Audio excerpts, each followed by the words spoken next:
Hello. Hello, good morning.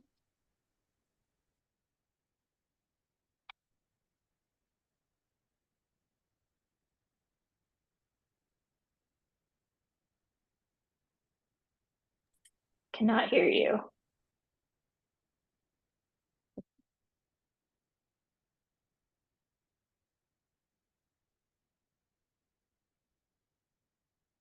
I think turning the headphones on was an important first step.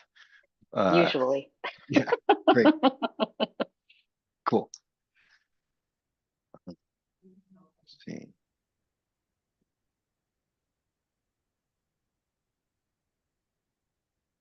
I think we may just be waiting for Darish. He did say he'll be here. Yeah, but we can get started without him even. Great. First and foremost, I don't know who was responsible for the little gifts that we received. Some of our team members did the little pieces of art, and thank you so much. It was, so whoever was in charge of that, please send my thanks and regards on that. It was really, um, I was like, a mug, like, because that's the box it came in, but like, you folks are too classy for that. So, Yeah, you can thank Michael and Ian. great, I think Michael has the local connection, and Ian was definitely helping to package them. So great. I told him if he needs help next year, he has to fly me out to Vermont in order to help. Cool. Um, Yeah, so I mean, I think we can dive right into this new report. Have we all met each other? Um, I think folks have. Ashna, you've been on a call with Green River before or not yet? Okay, great. Um, and Grace, you joined us in the last meeting, right? I did, yes. Great, awesome. Um, yeah, so I mean, I took a look at everything.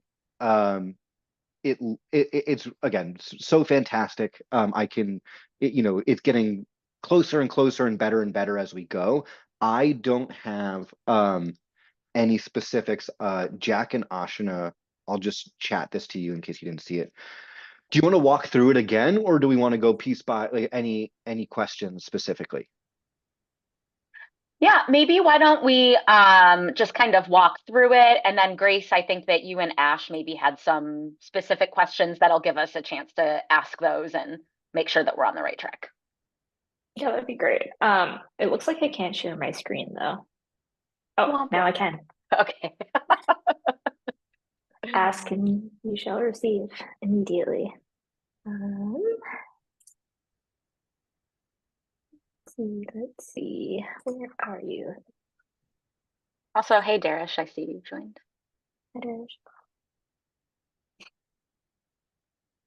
Okay.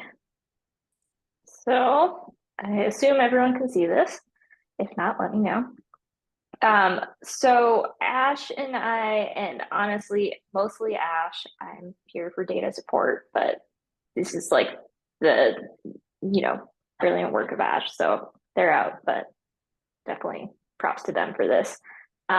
Been working through the comments and that we got the last meeting, and we also, uh, like updated some things based on our site access and what we were seeing there. So um, we want to see, like if some things are on base or not, whether we're on the right track, what you care about for a report. Um, yeah, those are the main things. So again, like nothing at the top has changed. I don't think we added. I actually don't remember if we added or not since last time, but an overview page where like you can have some key metrics, um, and a quick table to kind of look between different projects. And I know you sent a list of those projects so we can update with what those projects actually are at some point. But one thing here is, like if there are key metrics that you care about for projects specifically, or across projects comparing, um, let us know. We kind of just went based on the site, what we thought might be important to you all in terms of kind of like site usage, essentially, um, and program usage. But if we're off base or there are other things that you think of that you would like, in these key metrics, definitely let us know. Yeah, so we had like users, hours on site, programs, facilitators, jobs clicked on. We didn't know if that was actually possible, but would be cool if it were. Like number of CVs created, number of skills identified and selected, and like the percent graduation rate. Do these all sound on the right track to you all? Yeah, I mean this all looks awesome. Literally the only note I have is the word facilitator is something that I'm just not clear what that means. So like number of facilitators. Um, that's just like the only thing I don't know. I don't understand. I think That might, oh, go ahead, Grace. counselors. Yeah, I think that might have been like counselors, right? Is that a Cool. term Yep. that, yeah, okay. We can change that wording. Yep. Easy. And obviously these numbers are not real, so keep that in mind. Maybe one other question that I think we've kind of gone back and forth on as well is, Alex, if there are any benchmarks for some of these, those might be good to know. I think at one point when we went over this, you said something like, we recommend everyone add at least 15 skills. So if there are certain of those guidelines that you're giving people, or if those are different for different programs, those might be helpful just for us to be aware of what those guidelines are that you're giving different counselors. Yeah, so I think that is so, especially with the number of skills, that is something that is tracked. And so the completeness of someone's profile is something that Skill Lab measures. So that's one thing, and I can that's actually a great question because a completed profile is a goal we want, and then I'll explain to you why it's actually it's not great.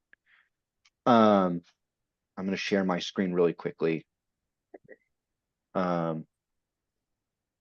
Is that like I'm sure made up of components of other things that you get to a completed profile? Yeah, exactly. So I don't know exactly how they measure what a completed is. And so eventually, Okay. like, I don't know why Vanessa's profile is not completed, where We can only see your email if you're sharing something else. sharing my screen. Okay, let's shouldn't have been doing that. Let's see. One more time. Skill Lab. How about now? This Do you looks see that? better. Yep. Yes, I think this is right. Yeah. So for instance, like it's not explicitly clear to me how someone is automatically moved from in progress to a completed profile. And I think it has something to do with the number of experiences to skills, and or it may be based on how many of the goals they initially set they've completed. Like for instance, like and this is where like that internal data, it will be important because like, why is this with 0 skills completed? I think it's likely because when Jack set this up, he said the only goal is to create a CV. And so if he's created the CV, then it's put him in a completed profile, perhaps. So that's information where Gotcha. It's like a black box to you. You don't really know what that means. yeah. And so the way like, and that's like, our funny little way of getting someone to complete their profile is to give them what I would consider an arbitrary number of skills to start with. But if, for instance, Skill Lab says actually it's 20 skills per experience, then that is something, if that's kind of a skill benchmark around completeness, which is different than how we coach folks to use the app. Like one's a homework assignment that we're going to give high school students before we consider them to have done the thing.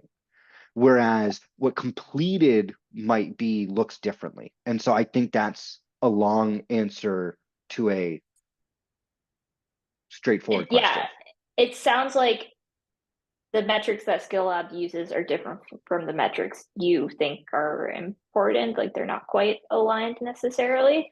Well, so I So, think the metrics, it's like I think metrics is hard to explain because someone could be yeah, very successfully served by the app without doing and not 15. complete. Yeah, Yeah, or if they do 15 skills and 2 experiences, but somehow their profile isn't completed, we could still graduate them out. And so I think and so that's where I'm guessing that Skill Lab has a formula that they use to mark someone complete. And if that's progress towards goals, then they're already doing that calculation that you could then pull out.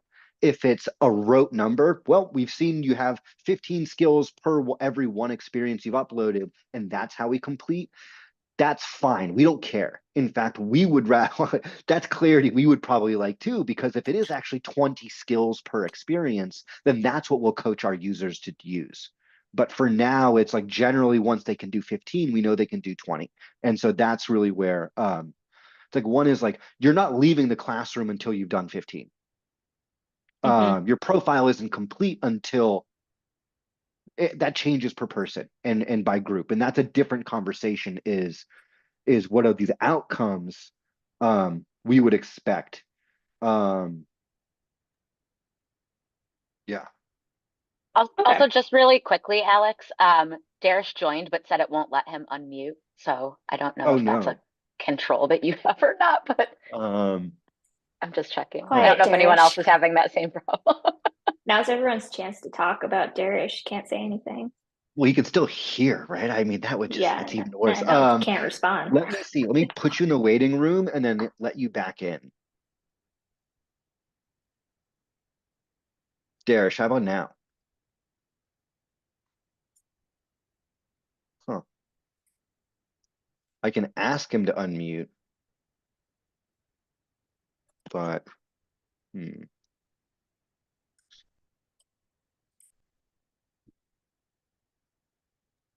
We can have him use the chat always if needed, but I just didn't know if there was an easy setting Well, that you can change. I just made you a co-host. Ooh.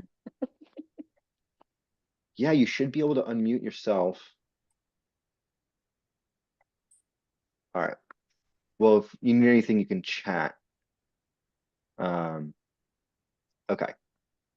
Sorry, I don't know what's going on. Weird. Sorry, Darish.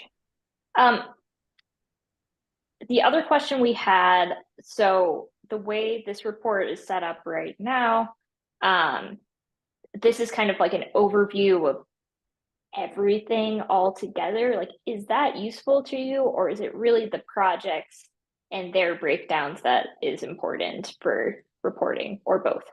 So I'm going to say something and then allow my team to tell me I'm wrong. Um, but what I believe is it's most important for us to understand benchmarks and metrics by population, which is Mm-hmm. not the same as by portal partner. And that's part of like what I was talking about is that we will have partners serving refugees. We will have multiple, in theory, Got multiple it. different organizations who have different portals serving the same population. And so what we want to be able to say is how we're serving this population. And I do think that the number of facilitators is also important to say that, okay, well, this refugee resettlement organization in this community only has one person on their back end. And what does that look like in terms of benchmarks and metrics? Whereas New Vermonters served by 4 facilitators or counselors are better served, right? So I think that is something like to think about is those are inferences that I don't think it may be good to make, but it's important to understand. So that's why I like that this idea of the number of facilitators is that, the assumption would be our low income housing organizations in Burlington, which get all of the money and attention and resources, should have more people working on employment and doing this, right? I think there are certain assumptions that we will learn about through comparing portals to audience to, you know, outcomes, milestones, benchmarks, and like essentially how they staff their portal. So it might also be important to look at facilitator to user like ratios, right? Like Yeah, and so that's something that like I can brush up on, tighten up our best practices. Is that so like right now when I'm creating a new portal for someone, I'm including people who will have no use of the tool but may want to see the tool. And so for me, what this says is that I need to clarify, or we need to find a way to clarify that you all understand how many career coaches or VEP implementers are actually a Mhm. part of each portal. Which, like, the executive director who we invite in just so they can be a part of the demo doesn't Right. count toward this number of facilitators. And so like right now, you can't go into a project portal and just know how many active facilitators there are, because some of those people who are invited to it are like dummies. Like Gotcha. dummy accounts, not dummy people. Like demo invites. So yeah, so that's the last thing that I kind of said, or something I mentioned in the email, is that like there's like a very informal process for us to add new portals with Skill Lab. And I think working together on a way to add a new portal partner and indicate what kind of data and where they fall into the data scheme. It's like, I would love that. If there's a form that like myself or Jack or Ashina could just fill out when we want to add a portal, and like, Skill Lab gets a copy to build that portal, and you all get a copy so that you understand how to tie that portal into the data thing.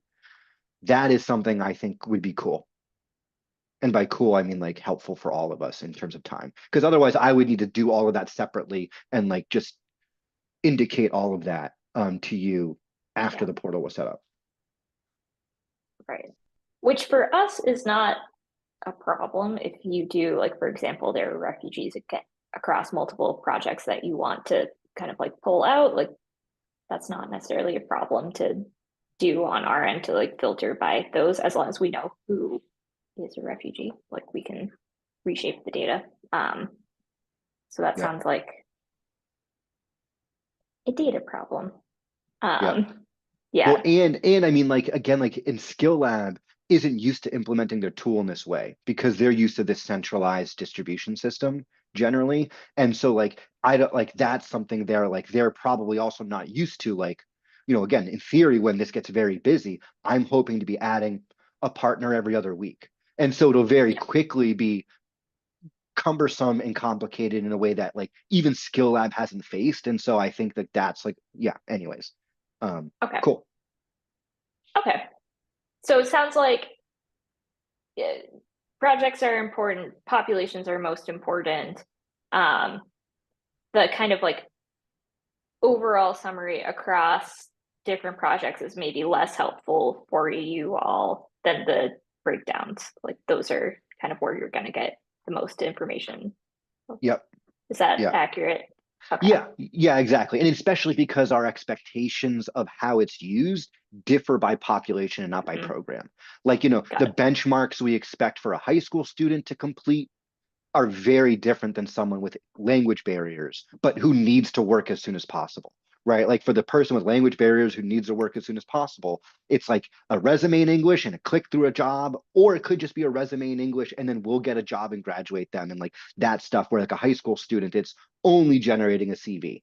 And that'll be an expectation we can set across partners by Got it. audience. And I think an action item for you all might be to identify kind of like what those populations are that you most care about, and then also whether or not it's possible to get that information.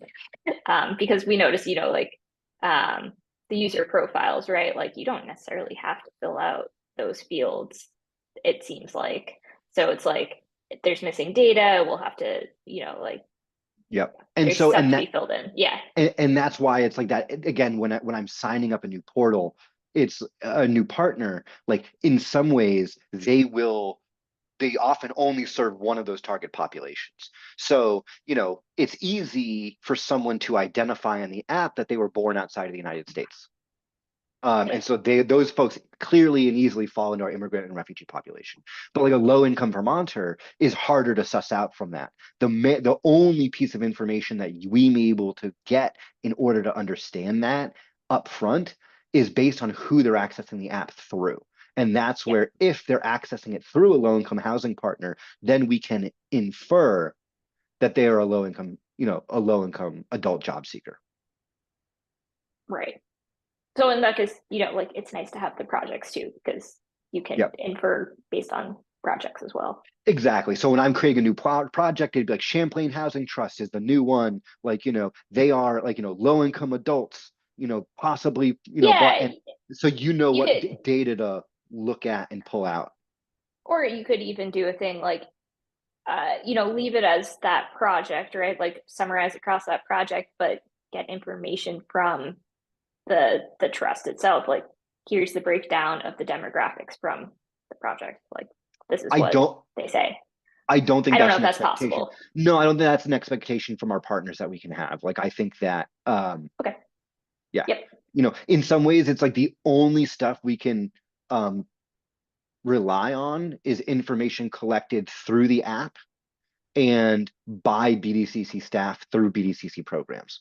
Like in theory, our Welcoming Communities initiative, and that's kind of where there's that like extra weird little line in that chart is that like that we administer some of these programs, and so the fidelity and accuracy of that information is in theory a little bit better.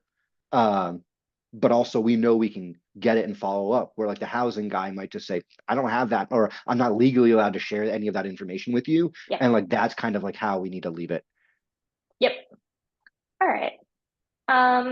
So let's see. This is essentially unchanged since last time. I believe Ash just wanted to point out that we do have the ability on reports when we build them to, like add annotations and that kind of things to charts if that's helpful. Yeah. We did have a question, like we kind of arbitrarily made these goals for each of, or, like these metrics of success for the different goals that you can select.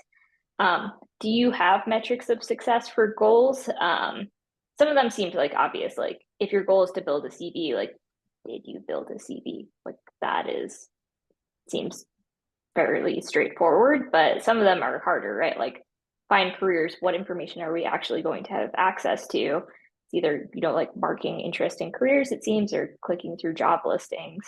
Yep.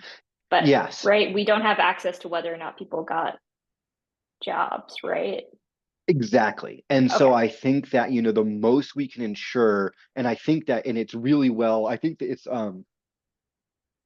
improved employment prospects is that language that we use. You'll see at the workflow way in the beginning as like an outcome of being graduated. And that is like, Mm-hmm. it is very likely, especially if like a high school student, if they click on one, if they of their own interest and agency, click on a single job posting because they're interested in it, like that is a success. That is a success from a programmatic standpoint that like that person has gained career awareness through a career exploration tool that they did not have when they first used it. And so like, great, that's enough. And it's like the most that we can infer, when we're placing new Vermonters through our program, we have all the data on all the new Vermonters that both we've gotten jobs for and then also have used the tool. Mm. But that is an information that we'll be able to ensure is collected by others. Now, if when we say graduated, if like when we toggle down to this person's graduated out of their profile, an email questionnaire is generated.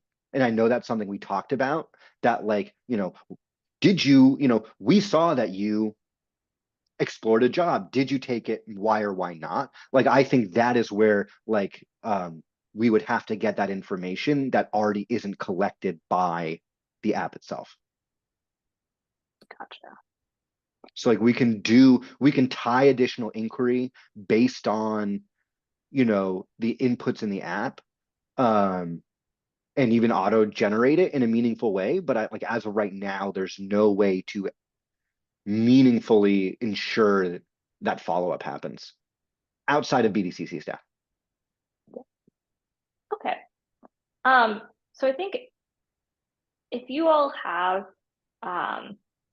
whether it's one metric or a multiple that you want to add to this section, we can do this. So like, for example, see my skills, we kind of arbitrarily just put like add at least 10 skills. If you have a number, that makes more sense there.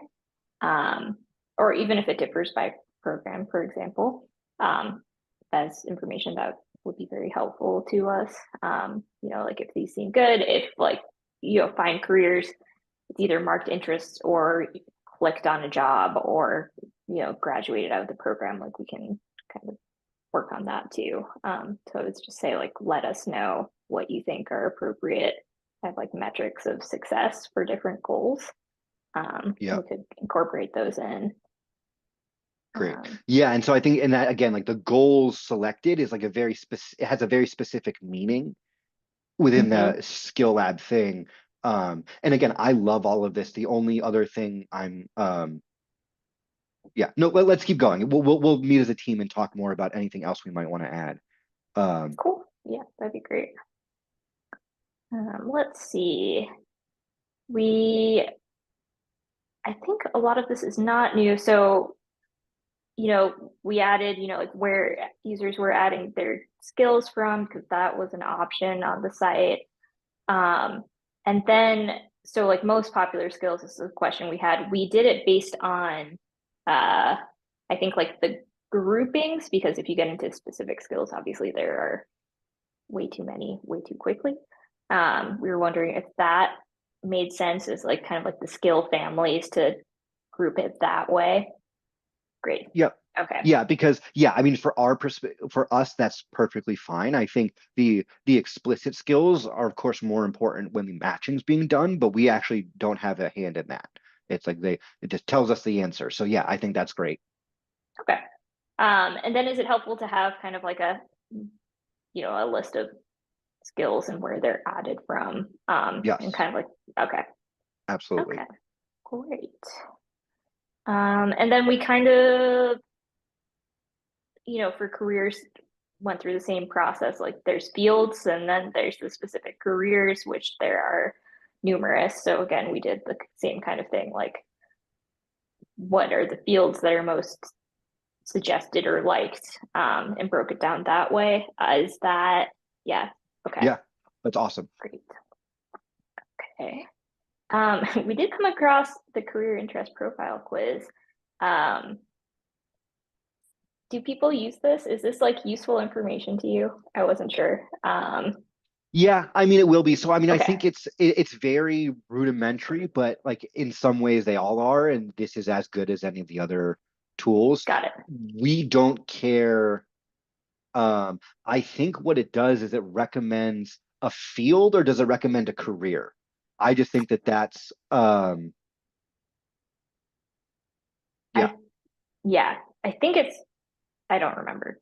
But no, this is good. I mean, yeah. this is all good information for us to know, is that where's the interest lie. Got it. Okay. Let's see. And then on the learn section, do you have access to clicks out? Like, would you know what people are clicking out on the site? That was a question we had. That's a tech. Okay. That's a question for Skill Lab, but I assume so. Yeah. Okay. Yeah. So this again is just, like, was it viewed? Was it bookmarked? The enroll engagement, I think Ash did that based on kind of like whether people attached their maybe CVs to it or something like that. I forget what. So I don't think that there's a meaningful way to go that far. Okay. Let me see. However, I think the viewed is really like the most we can ask for. I mean, like that is because I mean, this is an incredible thing to include, because I'm about to meet with CCV and I want to be able at the end of a year of working with them to say, like, the tool sent 300 people to your website to look at your specific classes. We have they're the ones who need to close the deal and get them enrolled. That's not really our job.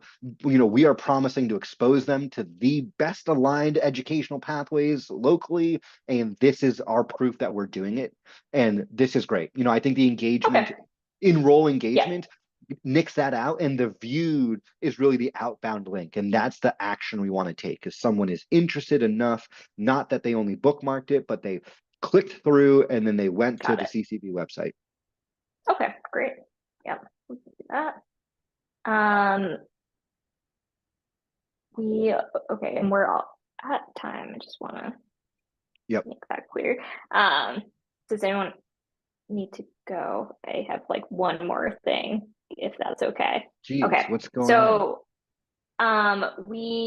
so there's like the, like, and maybe these are also tech questions, but like where jobs are by Ash did it by census tract, but it could be zip code or municipality or anything like that.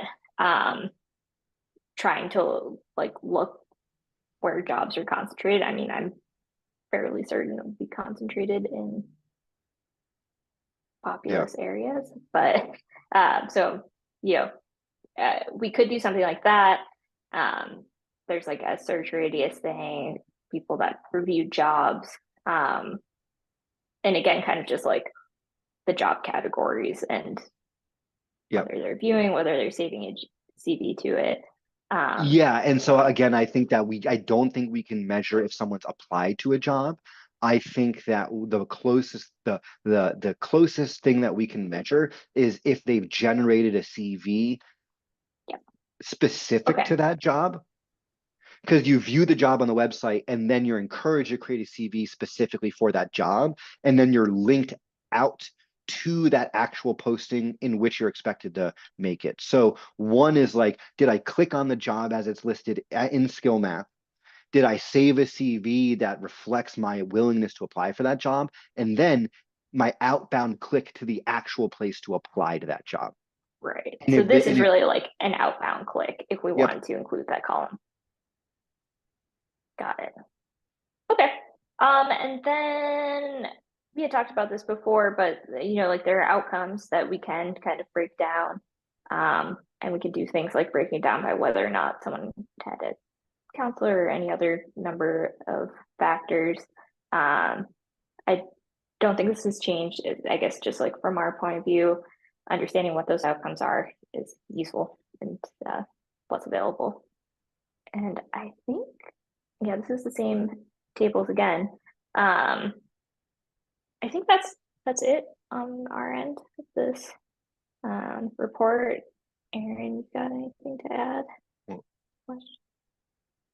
No questions from my side. I think just to align on next steps, it sounds like there's a couple questions we need to connect with Skill Lab about to see if these are things that we can get in the data, and we can worry about those when we're kind of making that data request. And so I think BDCC team, just having you give this another review, looking at those metrics, just kind of advising if there's anything else that you want to see differently, I think feels like the next step. Does that sound right to everyone? Yep. And then I think once we're aligned on that, then we'll have an idea of what data we want, and we can reach out to Skill Lab to start making that data request. Great. Awesome. Yeah, again, I can finally see the impact of the work we are about to really start doing, even though all the data is made up. So I really love the opportunity to do this with you all. So thanks a lot. Thank you. Thanks for the All feedback. right. And I will email folks the YouTube link when it's done. Great. Thanks all. All right. Thanks. Yeah.